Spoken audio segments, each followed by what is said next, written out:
And we know in the last few hundred years there's been a real battle that continues to rage. Maybe doesn't even rage anymore from a scientific point of view. Religion has been rendered irrelevant, and just the material for the masses, the ignorant, and so on, in the words of the French Enlightenment. However, for many of us, the battle does exist, and it did rage for several centuries, with essentially in the 16th, 17th, 18th century, the emergence after the Renaissance, and then Enlightenment, and so on, where a new model was presented. That instead of believing, for example, that volcanoes were due to God's anger, it basically are geological forces under the earth. And the same thing with both on a physics level, on a scientific level, and of course also on a psychological level. And as such, we really are dealing with two different schools of thought. So I want to address this from the perspective of a person who comes from a Torah background. However, let's begin with the most important thing of all. When you use a word, anyone trained in any system knows you begin to define the word. What does the word psychology mean? I ask many psychologists, they don't even know what it means. Trained psychologists. The word psychology is, of course, rooted in Latin Greek. Logy is the study of. You have a lot of psychology. You have many words with the word end with L-O-G-Y. But psyche, what is the psyche rooted? Essentially, it's translated by everyone, including modern scientists, as the study of the soul. The soul. Psyche is rooted in the word soul, sometimes spirit. In the original Greek, actually, it's connected to breath, spirit, soul. Those are interchangeable words. And they're very relevant, as I'll soon address. Breath. You wouldn't think the study of the breath. Now, anyone that studied Torah knows immediately what that means. But let's just begin. That's the definition of the word psychology. And, but what has happened is this. If you look at a historical backdrop in the process, psychology, the study of the soul, you could say the study of the psyche, the study of human condition, how we deal with issues. Obviously, people from the beginning of time struggled. They struggled with their own feelings, with their moods, and whatever is named today, whether it's called depression or it's called anxiety or it's called other issues, clinical disorders or emotional disorders, whatever it may be, humans have always struggled with it. Who did they turn to for help? So it's common until the last few hundred years that usually the priest and the physician were one. And this is documented. If you look in the Torah, for example, you went to the Kohen Asher Biyamecha. The Kohen, the priest, was considered the soul healer. Healers and religious leaders were one and the same. The best way maybe to describe Moses would be a soul doctor. But that changed in the last few centuries. It changed to the extent that I just want to read to you something. Professor Paul Bloom in Yale gives a talk about these topics, quoting Francis Crick, a Nobel-winning biologist. So he called it the astonishing hypothesis. And this is coming to dispute Cartesian thinking, where human beings divided between the mind and the body, which modern thinkers say that's duality. And they want to create a more unified attitude, so they created called the mechanical attitude, the mechanical model, and I'm quoting, "You, your joys and your sorrows, your memories and your ambitions, your sense of personal identity and free will are in fact no more than the behavior of a vast assembly of nerve cells and their associated molecules. As Lewis Carroll's Alice might have phrased it, you're nothing but a pack of neurons." And in this they felt, and there are many thinkers that feel this way, that religion has to be taken out of the picture, soul has to be taken out of the picture, and it's actually, they see it actually as a conquest, as an achievement. That instead of Descartes, who said, "I think, therefore I am," which means there's a mind and a body, which then you have to deal with two different forces. It's now no longer duality, it's one thing, it's all one big machine. Parts of the machine are biological and physical, and parts of the machine are neurological and emotional. But it's all a machine, and stop trying to turn it into anything sublime or majestic or transcendent. Now, of course, this repels many people, not necessarily even religious people, because it's basically bringing human beings down to a level that we're essentially machines. And if we're machines, what love? What about purpose and meaning? What about faith? What about so many of the noble forces that human beings that drive the best and bring out the best in us. But this is definitely a school of thought and must be acknowledged. Because to address this properly, you need to know all the different perspectives.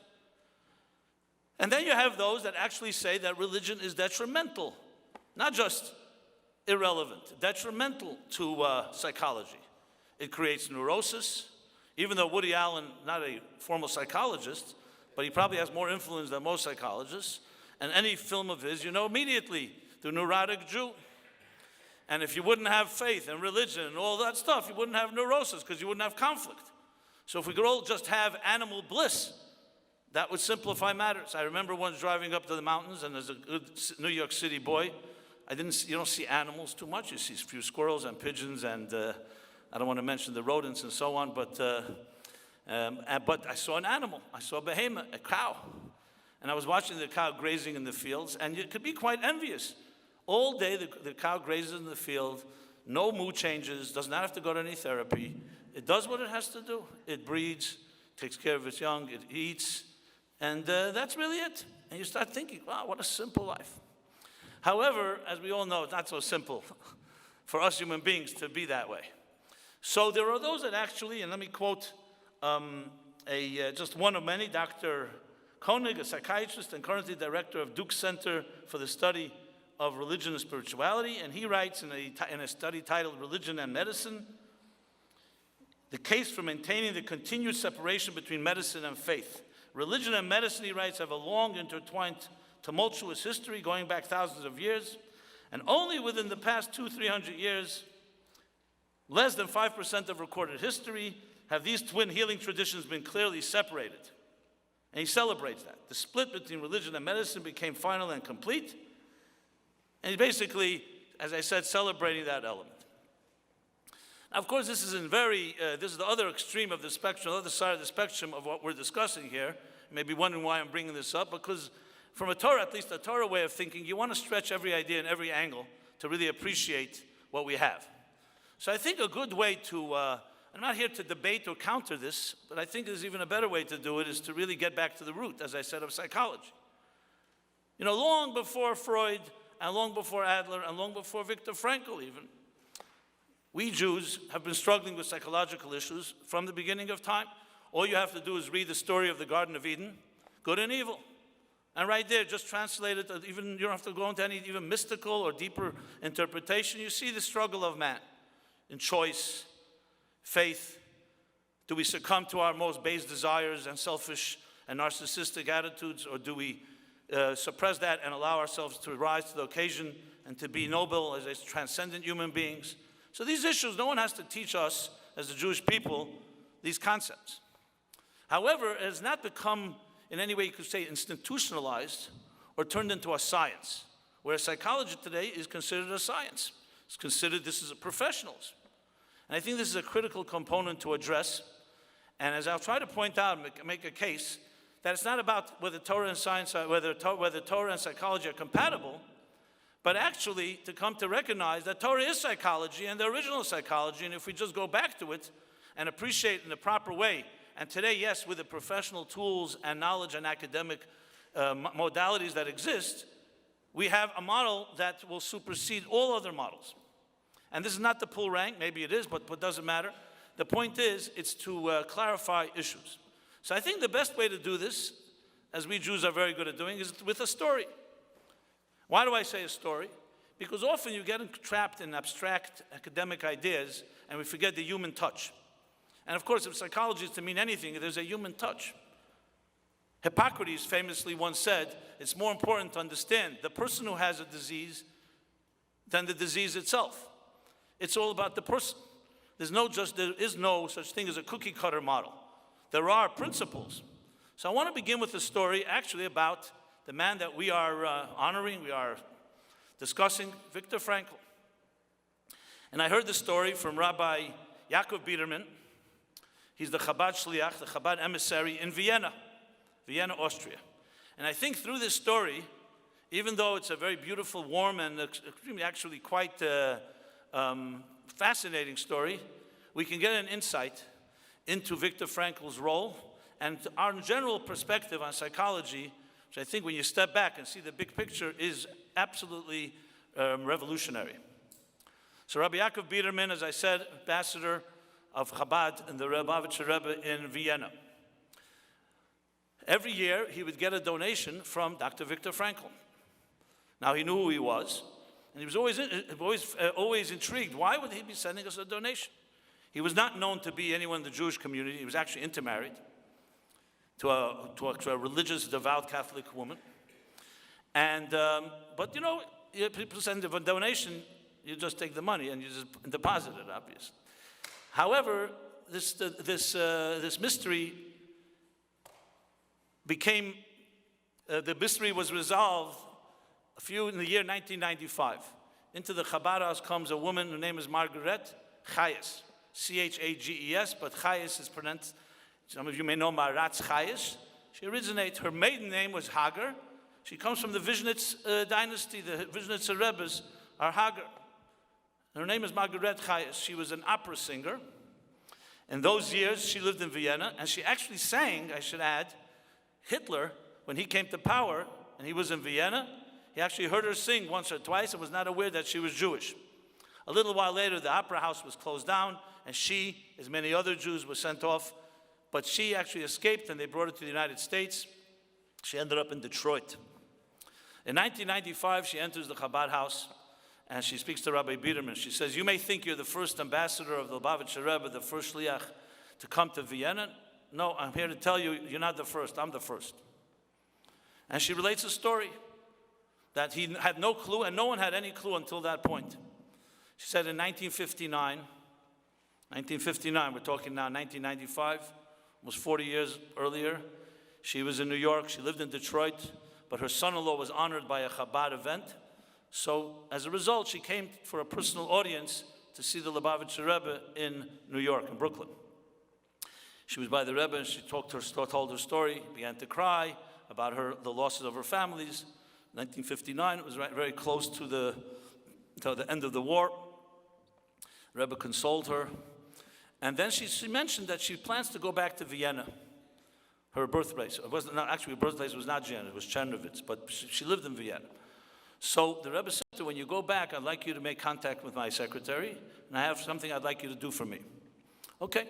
A little while later, a few months later, she's planning her trip, and she calls 770 Eastern Parkway, the Rebbe's secretary, and the Rebbe's message is the following: I'd like you to go to Vienna. He sent her two missions, but one particular, there's a man called Dr. Viktor Frankl. He told him which university he teaches at, and I'd like you to go see him, and tell him the following words: he should remain strong, he should not give up, no matter what happens. If he continues and persists, he will prevail. No, she knew that this is the message. She comes to Vienna. Long story short, she goes to the university. He's not there. Where is he? He's not been here for several weeks. And they think that he's not in such a good state of mind, which was true, because if you know what was going on then, and I'll tell it to you at the end of this chapter here, what happened was she went and decided, you know what? She has the message. She wants to pass it on. She looked up where he lives, and she went and rang the bell. And who answers the door? His wife. She walks in, and there are, this is the way she's put it, crucifixes, not one, but quite a few. So she thought this may be the wrong home. How the Lubavitcher Rebbe is sending her to such a home? Yeah, but it was him. And she says, does Dr. Frankl live here? Yes. He comes out, and he wasn't exactly very welcoming. He was very curt, and almost like he wanted to get rid of her. But then she said, I have a message to you from a rabbi in Brooklyn, the Lubavitcher Rebbe, Rabbi Menachem Mendel Schneers. His face changed. This is her words. His face changed, and he said, come in. He sat her down in the lounge. What is the message? And she told him exactly those words. Don't be disturbed. Don't be depressed. Stand strong. If you continue, you will prevail. She said suddenly she never saw an adult man start to change in such a dramatic way. He began to sob. He began to cry. She had no idea why. And he said to her, you cannot imagine this is the moment, and he shows her on the desk his papers. He was ready to resign from the university. He was ready to move to Australia where his sister was. Because at that time, in 1959, he was not exactly a popular man. He was living in Vienna, which was dominated by what he called Freudnisten, students of Freud, which was the dominating school of thought there, and he was reviled. There were people who heckled him in his lectures. They basically, and it got to him. And he said, as much as I suffered during the Holocaust, this was also a personal, because this was developing his professional career, his thoughts, and so on. And he was ready to give up. Obviously, this changed his whole attitude. And you'll soon see the words that he told Rabbi Biederman. And what happened next? He changed his plans. He went back and did exactly as the Rebbe encouraged him to do. And that year, Man's Search for Meaning was published in English for the first time.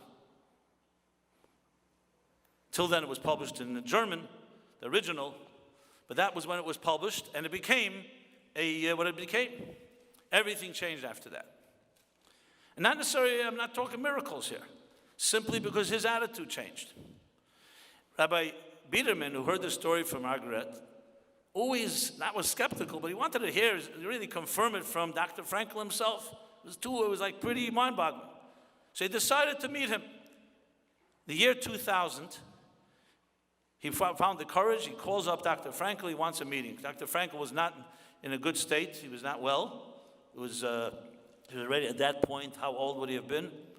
He was born in 1905, so we're talking about 85 years old. And the doctor said, I can't meet with you, but we can speak by phone. And he said to him, have you heard of the Lubavitcher Rebbe? He said, of course. And he asked about Margaret. I don't think he remembered her name, but or maybe he did. I'm not. That's a point that needs to be looked at. And he said, and he spoke in German, which is close to Yiddish. And he says, Ich bin sehr dankbar.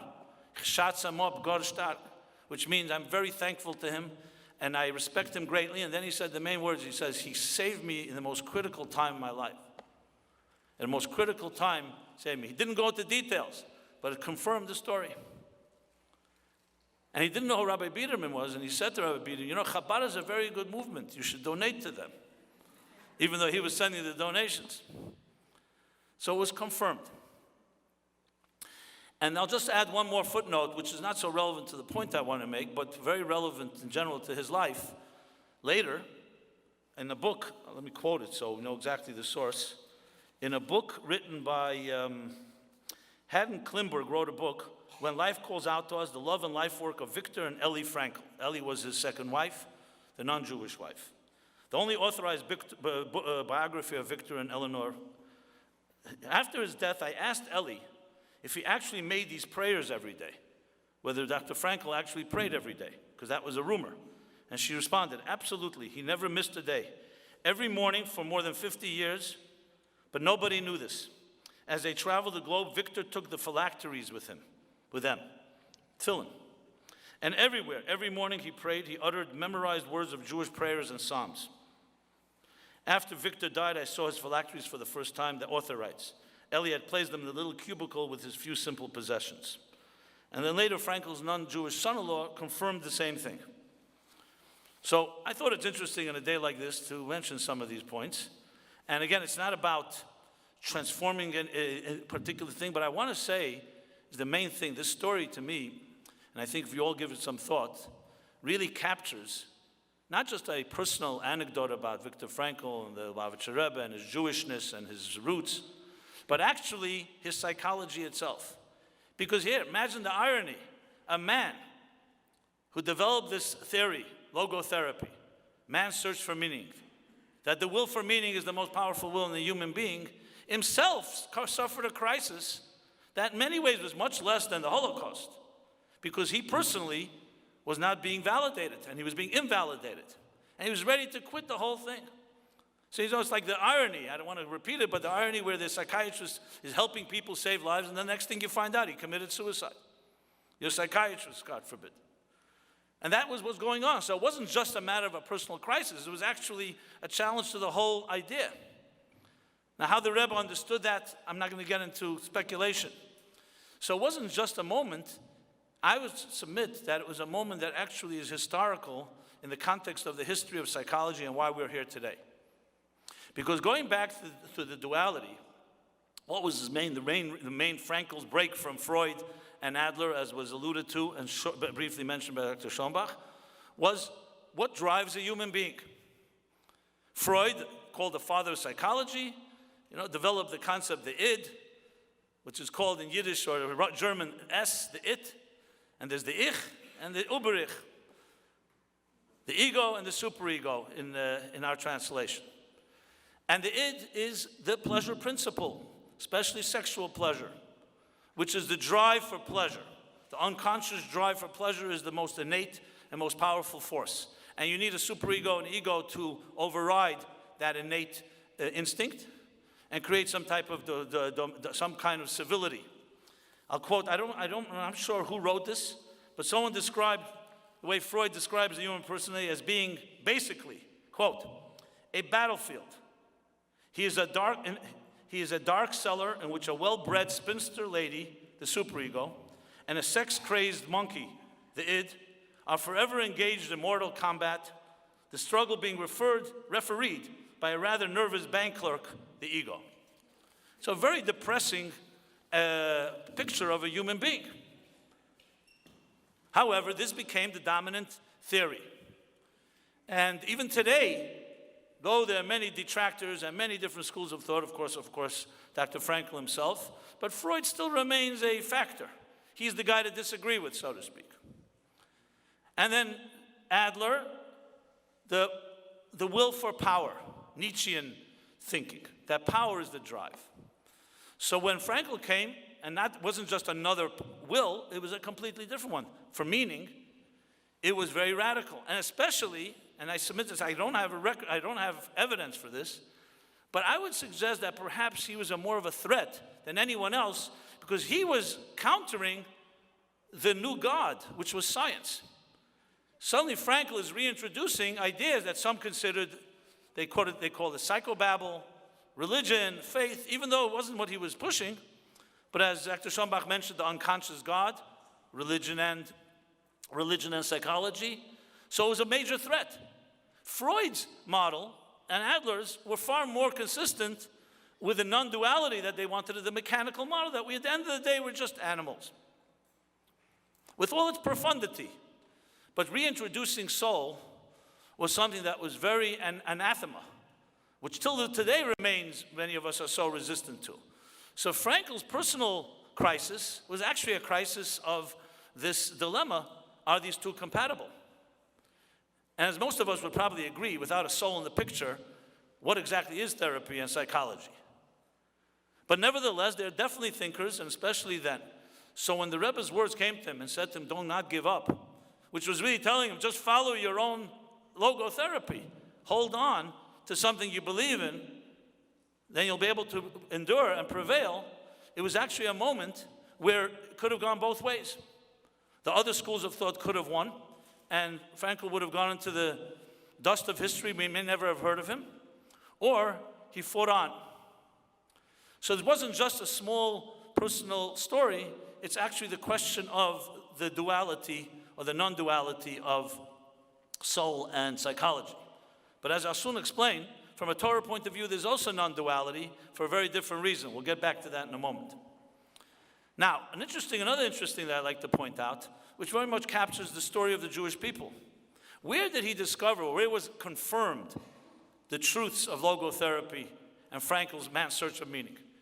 Not in pleasant environment exactly. Not when things were going so well.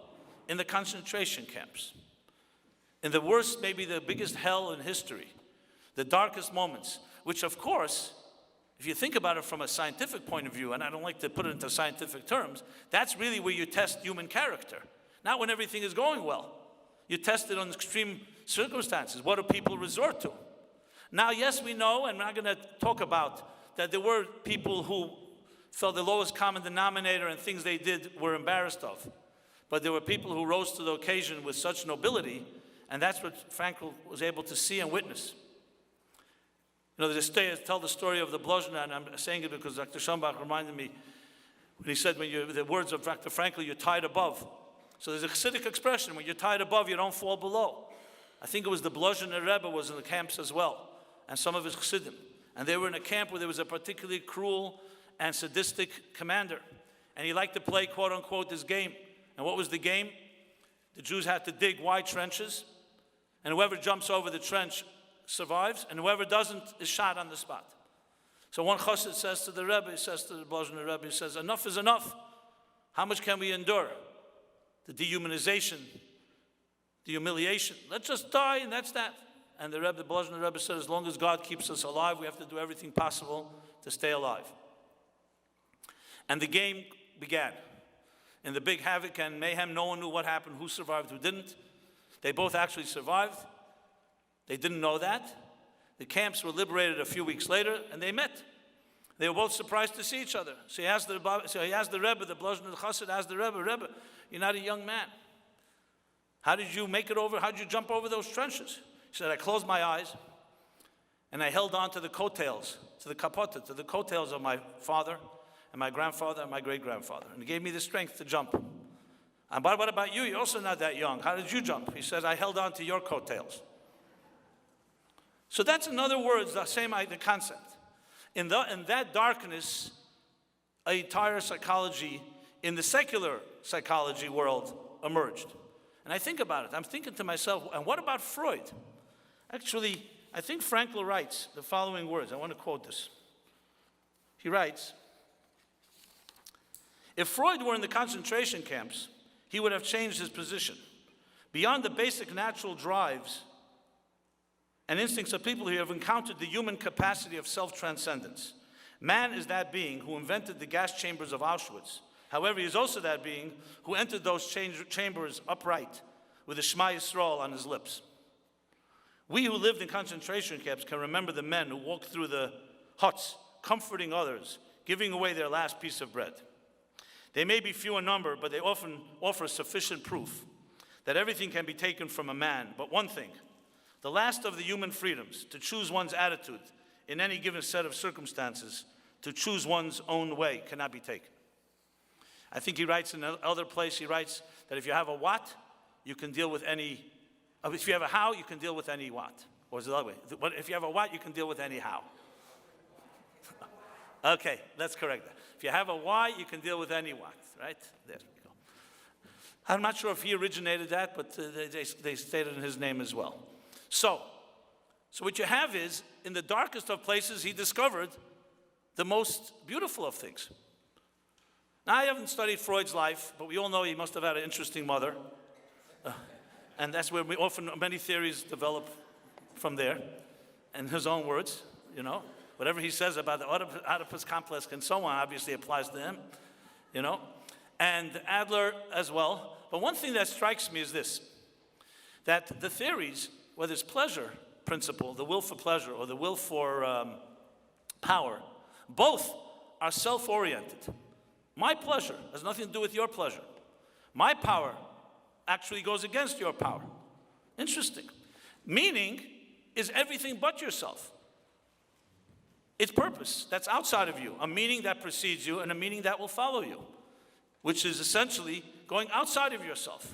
So you take suffering and it teaches you how to go outside of yourself. That's essentially what it's about. And when you think in those terms, then you could realize that whether Frankl knew it consciously or not, and clearly he had some sense, he was an educated man, but I don't know how much Torah he actually studied, but this brings me back. I believe that Frankl is far more than just an interesting or important and critical thinker developing the psychology of meaning, but he actually is like a juncture, like a crossroads in history that gives us an opportunity to do something which is really radical and revolutionary. And that is what I said at the outset, to bring psychology to where it should be. And it's a non-dual perspective. Now you say non-dual, what do you mean? Body and soul. Immediately there's a soul, there's a body. That's duality, as Descartes argues. However, no. The Jewish context is very different. Now I go back to psychology, breath, soul. Let's begin with the beginning of the Bible. What does it say? It says the first description of the human being. And I'm not saying this even from a religious context. The Bible is probably the oldest published book. It's definitely the biggest bestseller, not even hitting the New York Times list because it sells more books than all the bestsellers put together. Okay? The Bible has captured the imagination. of history, 4 billion people on earth, 2.5 billion Christians and 1.8 billion Muslims and a few Jews, see the Bible as the first holy book. What does it say when it describes the human being? Just let's go simple in cheder. So you think the human being is an intelligent creature, an emotional creature. What would you say if you had to, a knee-jerk reaction, describe a human being? Everyone would have our translation. What does the Torah say? Human being, a very cryptic and mystical definition actually. Human being created in the divine image. B'tzalmenu kidmusenu tselem elikim. Divine image. And then it continues that God takes a clump of earth,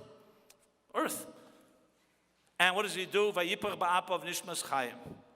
And he imbues it. He blows into it the breath of God. And hence comes the word neshama. Neshama can also be read neshima. And that's how actually the sages explain it. Neshama, soul, is breath. The breath of God. And this is the Greek root for the word psyche, psychology. The breath, the study of breath. The study of the breath of God, otherwise known as the soul, imbued inside the body. And here is where you see a completely different perspective that Judaism offers us, that Descartes and even the religious thinkers, including the Christians and others, never really got. They saw two forces at work. The force of the body, physical, and the spiritual. And Judaism did not see it that way. Judaism sees Hashem Echad means there is no duality. But as opposed to the mechanical model that I described earlier, that there is no soul, everything is just a bunch of neurons and programming and DNA, the Jewish way of thinking is this. The body is just another form of divine expression. It's actually all soul. The fact that we are myopic in our vision and we have a narrow look at existence doesn't make it reality. So in truth, it's all one divine plan. A divine plan that begins with a soul in the image of God, which manifests what we call a neshama beguf, a soul enters into the body. And from here on, in our minds and in this physical world, a duality emerges, two forces. The voice of transcendence, the voice of survival.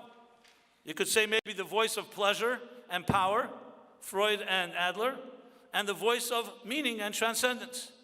And many of us think that it's two worlds that are conflict with each other. And they are initially a conflict. But when you read the Jewish mystical teachings, and I'll particularly quote something that I'm studying myself now in depth, a fundamental discourse from the Rebbe Rashab called Hemshech Ayin Beis, delivered when? In 1916 1912 through 1916, and developing an unbelievable approach that the mind is actually simply an interface between the soul and the body. So if you think of it that way, it goes even further than man's search of meaning. It's not just that we have meaning at the core of us, it's actually the bridge to eliminate the duality that everybody struggles with. And it's ultimately being at peace and recognizing, as some say, that we are not physical beings on a spiritual journey, we're spiritual beings on a physical journey. Just to capture the point, many people ask the question, where does the soul go to when we die? You know, big question everyone asks, where does the soul go when we die? And all of us have different types of answers, but then at some point, hearing the question so many times, something struck me that maybe the entire question is based on a false premise. The question is based on the premise that you're where it's at, so you wonder, where does the soul go to? It's a good question.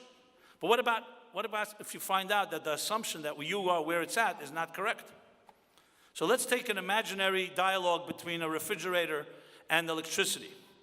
And the refrigerator says to electricity, where do you go to, electricity, when, Mr. Electricity, where do you go to when the plug is pulled? And of course, the electricity responds, what kind of nerve, incredulously, what kind of chutzpah do you have?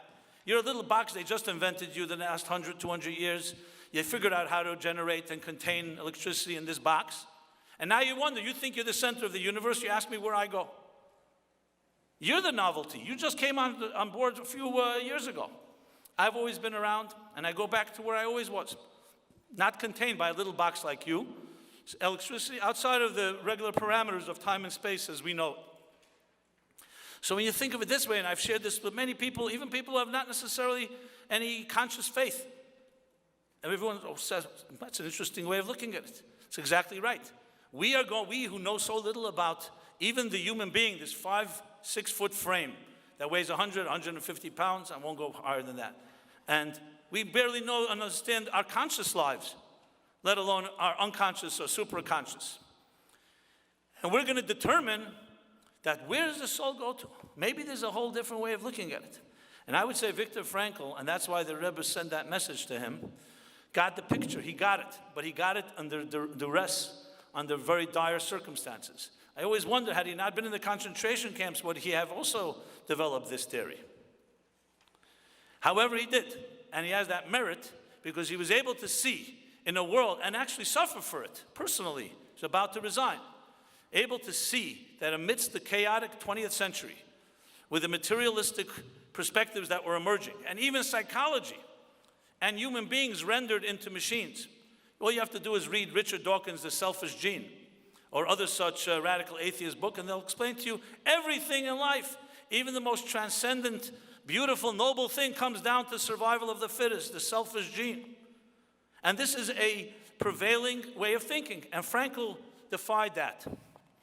And he got the support, and because of that, he serves a role in a juncture, a historical juncture, where he did not allow psychology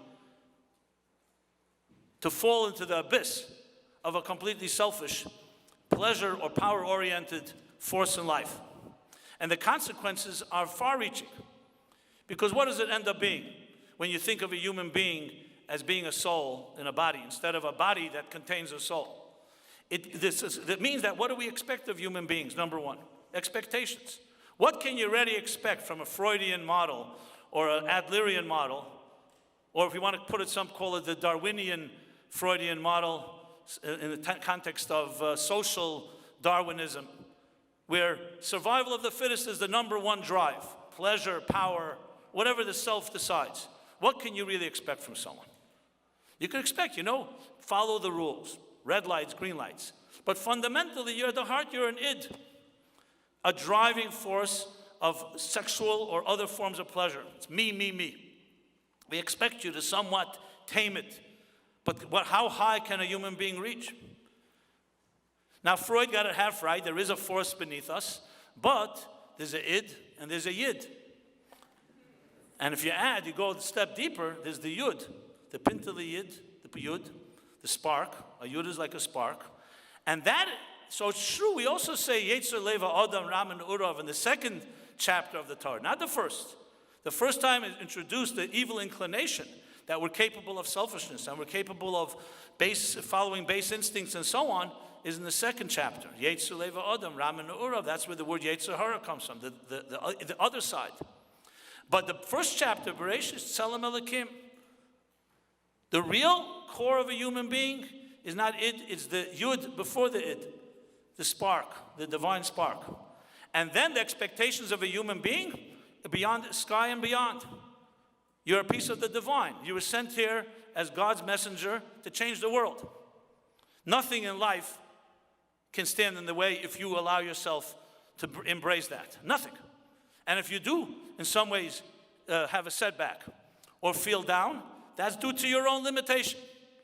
A psychology based on that expects the most of somebody. Now, obviously, it has to be customized and tailored to a person's state of mind. You can't just come and say, someone who suffered trauma or some depression or some other difficult thing, hey, you know something? You're a divine image. But developed into a modality, developed into a psychological model of working with someone, you're working toward the divine itself.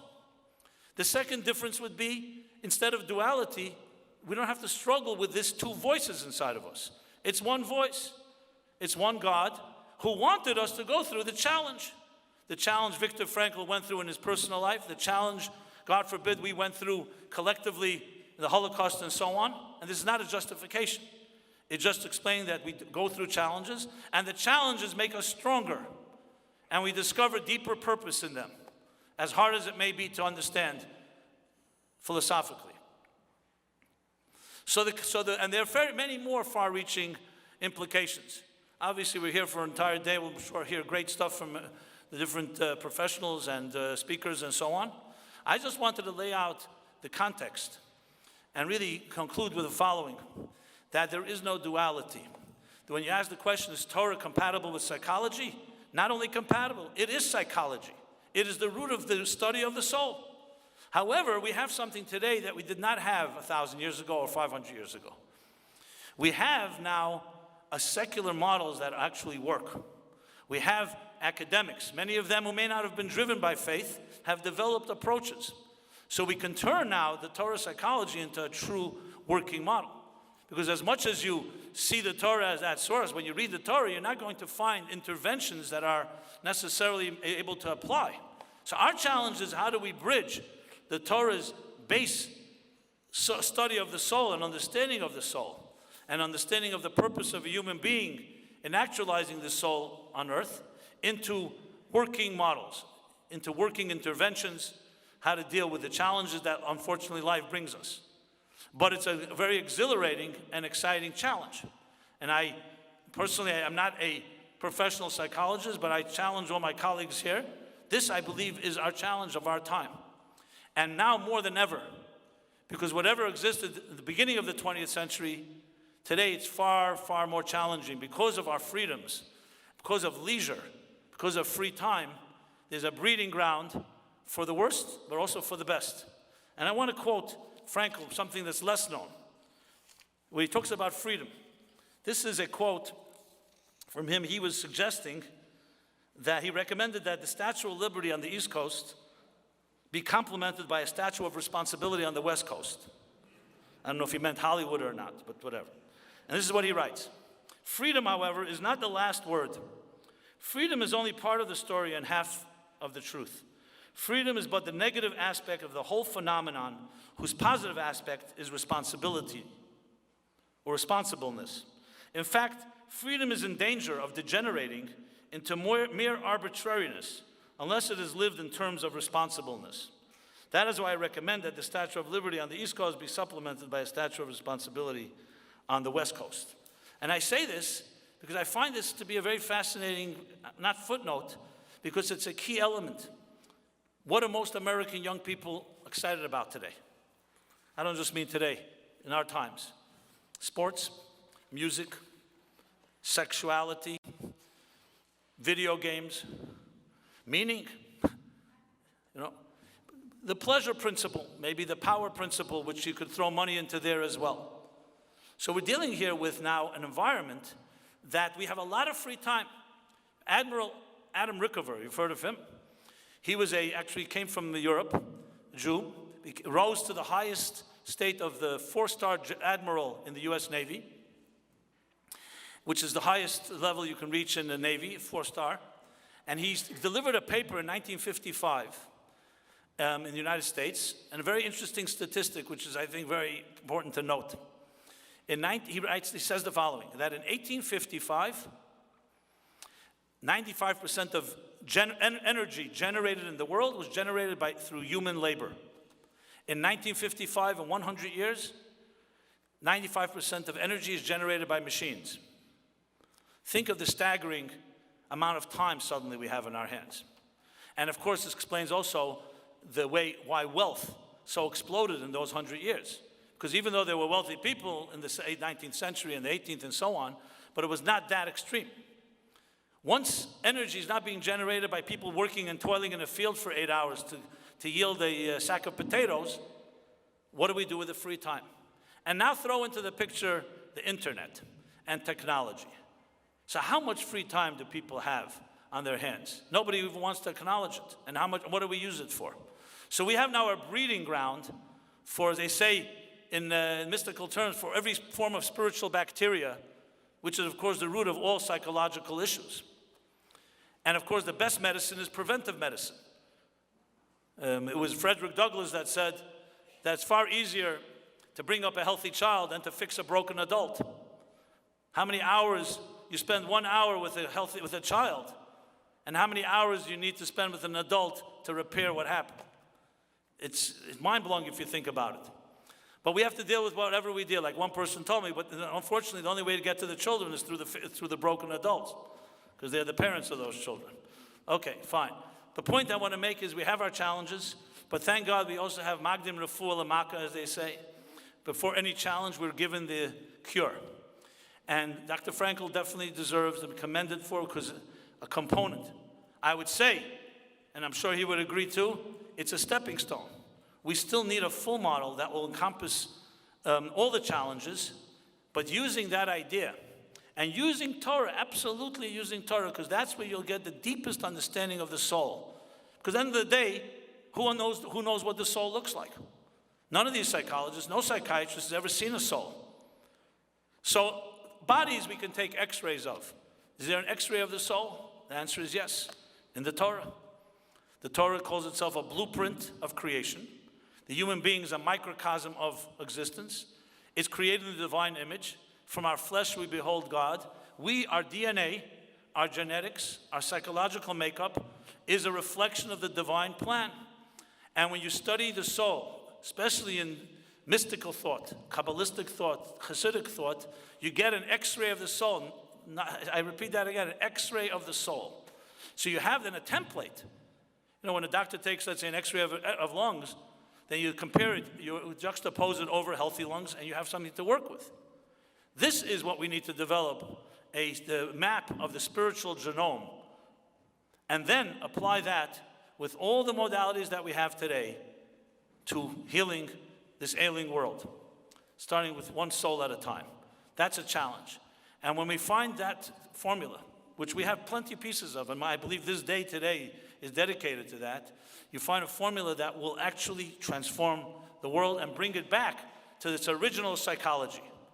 The study of the soul as it was intended by the Creator himself, by the architect, by the engineer who created the soul in his own image.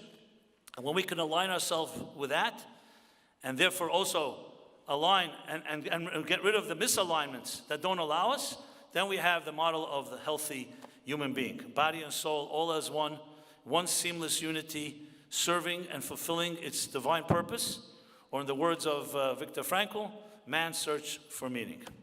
Thank you very much.